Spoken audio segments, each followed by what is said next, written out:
వీళ్ళు చూసారంటారేంటి చెప్పాలి. సో ఆ రోజు బన్నీవాస్ గారు చూశారు, సురేష్ బాబు గారు చూశారు.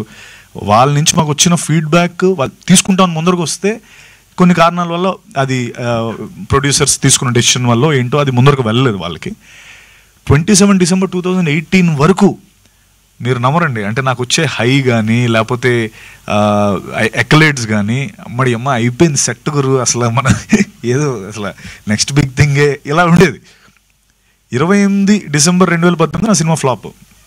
మళ్ళీ 29 డిసెంబర్ 2018 నుంచి పెద్ద హిట్. అంటే ఐ మీన్ బయటకు వచ్చిన తర్వాత నుంచి ఆ ఒక్క సినిమా నాకు ఆడుంటే అంటే అంతే కదండి, అక్కడి నుంచి నా డెసిషన్ మేకింగ్ మారుండేది, లేదా నేను చేసే సినిమాలు మారుండేవి.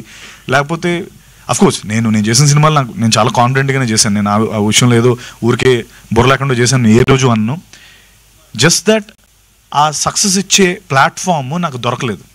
ఓకే, ఇది ఒక మీరు అన్నట్టు ఒక ప్యాడింగ్, లేకపోతే ఒక షోల్డరింగ్, లేకపోతే ఒక పెద్ద మ్యూజిక్ డైరెక్టర్, పెద్ద సింగర్స్, పెద్ద ప్రొడ్యూసర్స్ వాళ్ళెవరు రాలేదు నాకు. అది ఎందుకు రాలేదు అన్నదానికి నాకు అది అక్కడి నుంచి ఆది, నాకు అది బ్లఫ్ మాస్టరే ఆది. తర్వాత నేను ఎక్స్పెక్ట్ చేసిన దానికంటే 10 రెట్లు ఎక్కువ రిజల్ట్ వచ్చింది బ్లఫ్ మాస్టర్కి. అందరూ అద్భుతం, ఆహా ఓహో అన్నారు. ఇది పట్టుకొని నేను యూట్యూబ్ కమెంట్స్, తర్వాత అమెజాన్లో కమెంట్స్ అన్నీ పట్టుకొని వెళ్ళి ప్రొడ్యూసర్ దగ్గరికి వెళ్తే ఇవి డబ్బులు కాదు గురు, ఇవన్నీ కమెంట్లు, ఇవి నాకెందుకు అంటే ఎవరు వస్తారండి ముందరికి, డబ్బులు కనిపించాలి కదా, వాళ్ళు కనిపించలేదు నాకు. అది అక్కడి నుంచి ఇంకోటి చేశాను, ఇంకో ప్రయత్నం. దాని తర్వాత next big thing Umamaheswara Ugraroopasya అనుకున్నాను. ఎందుకంటే ఆర్కా మీడియా, వెంకటేష్ మహా కేర్ ఆఫ్ కంచరపాలెం చేసిన దర్శకుడు, ఆర్కా మీడియా, బాహుబలి తర్వాత నెక్స్ట్ సినిమా నాదే అన్నారు. నాదే అంటాం కదా, నాదే ఉమామహేశ్వర ఉగ్రరూపస్య. ప్రభాస్ అన్న ప్రీ రిలీజ్ ఈవెంట్ కన్ఫర్మ్ చేశారు మాకు. రాజమౌళి గారు మొత్తం పైనుంచి ఎవ్రీథింగ్ లైక్ చూసుకుంటున్నారు. ఏది రాంగ్ అవ్వదు ఈసారి, ఇట్లా మనం కొట్టాం గురు అని అప్పుడు అనుకున్నప్పుడు కోవిడ్ వచ్చింది, మొత్తం అల్లకల్లోలం అయిపోయింది. తర్వాత సరే ఏం చేస్తాం, అది బ్లఫ్ మాస్టర్ తర్వాత అది పెద్ద హిట్టే, కానీ థియేటర్గా డబ్బులు ఎవరికి కనిపించలేని ఒక ఇది. తర్వాత తిమ్మరసు వచ్చింది. తిమ్మరసు సెకండ్ వేవ్లో వచ్చింది. నేను తిమ్మరసు ఆడుతుందని మళ్ళీ స్ట్రాంగ్గా అనుకున్నాం. సెకండ్ వేవ్లో వచ్చింది డెల్టా వేవ్. 2021 అంటే మొత్తం అతలాకుతలం అయిపోయింది ఇండియా అంతా.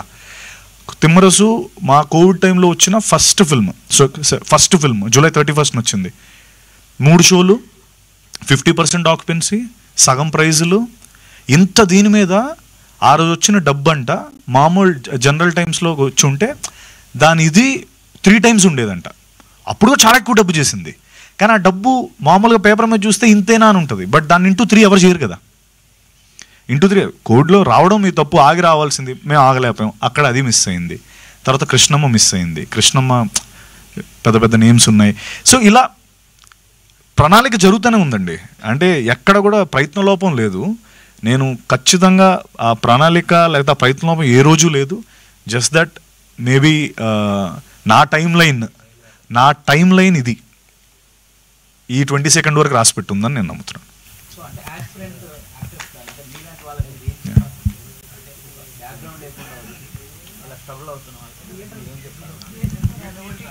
సో బ్యాక్గ్రౌండ్ లేకుండా అంటే ఏం లేదండి, నేను ఇక్కడ కూర్చొని మీతో మాట్లాడుతున్నానంటే ఎవడైనా మాట్లాడగలడు. ఎందుకంటే నా ఉద్దేశంలో నేను అంత అంటే నేనేమో ఏంటి 101 జిల్లాల అందగాడిని కాదు. ఒక బాడీ అంటే ఎగ్జాంపుల్ చెప్తున్నాను, ఒక ఏదో 6 ప్యాక్ బాడీ లేకపోతే ఇవేమీ లేదు. అంటే ఓన్లీ థింగ్ నేను నమ్మింది ఏంటంటే నాకు సినిమా అంటే చాలా ఇష్టం, చేసే పని పైన 100% చేస్తానని ఒకే ఒక కాన్ఫిడెన్స్తో ముందరకు వచ్చాను. నేనే రాగలుగుతున్నానంటే ఎవరైనా రాగలుగుతారు, కానీ ఒక్కటే ఏంటంటే ఎవడు వద్దాం అనుకున్నా ఫస్ట్ బాత్రూంలో కూర్చొని ఆనెస్ట్గా బట్టలను ఇప్పేసి బాత్రూంలో కూర్చొని ఒకసారి ఎవడు లేనప్పుడు ఒకసారి అనుకోవాలండి, ఇది నేను చేయగలనా అన్నది. ఆ కాన్ఫిడెన్స్ నువ్వు తప్ప ఎవడు ఇవ్వలేడు సార్. ఇది ఎవడు నా పక్కన కూర్చొని నువ్వు చేసేస్తావు గురు, నువ్వు మామూలు డాన్సర్ కాదు, నువ్వు మామూలు యాక్టర్ కాదు అంటే అవన్నీ వర్కౌట్ అవ్వవు. నీ లోపల కాన్ఫిడెన్స్ లేకపోతే నేను ఇప్పుడు మీ అందరి ముందు నేను మంచిగా ఓకేనండి అని అంటాను, కానీ లోపల నాకు కొండంత కాన్ఫిడెన్స్, విశ్వాసం నాకు ఉంటుంది నా పైన. అది ఉన్న రోజు I think no one can beat you. అదే అంటున్నాను, నేను ఇక్కడ కూర్చున్నానంటే ఎవరైనా రాగలరు, బట్ ఓన్లీ థింగ్ చేసే పని 100% చేయాలి. ఆ 100% చేయడం అనేది మాట చాలా ఈజీ, చేసేటప్పుడు 99 కూడా చేయకూడదు, 100 చేయాలి. సత్యదేవ్. సో మా రమేష్ మిమ్మల్ని కాస్త సీరియస్ క్వశ్చన్ తోటి కొంచెం ఇబ్బంది పెట్టాడేమో, కొంచెం లైటర్ కొంచెం సో